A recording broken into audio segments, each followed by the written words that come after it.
বন দফতরের জায়গা বেদখল করে অবৈধ ব্যবসার পাশাপাশি চলছে বিপুল পরিমাণে প্রাকৃতিক সম্পদ ধ্বংস।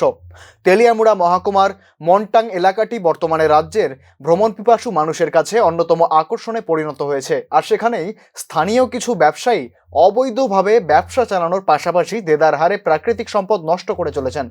খবরটি সামনে আসার পর বৃহস্পতিবার বন দফতরের কর্মীরা পুলিশ এবং সিআরপিএফ সহ বিশাল টিম নিয়ে পৌঁছয় ঘটনাস্থলে। সেখান থেকেই বিপত্তির সূত্রপাত।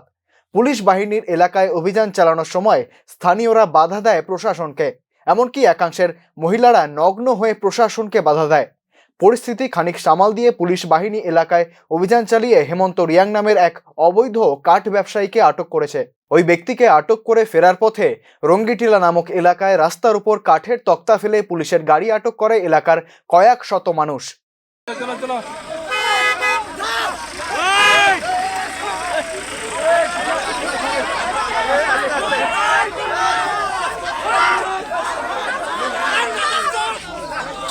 গোটা ঘটনার খবর পেয়ে এলাকায় তেলিয়ামুড়া এবং মুঙ্গিয়াকামি এলাকার বিশাল পুলিশ বাহিনী মোতায়েন করা হয়।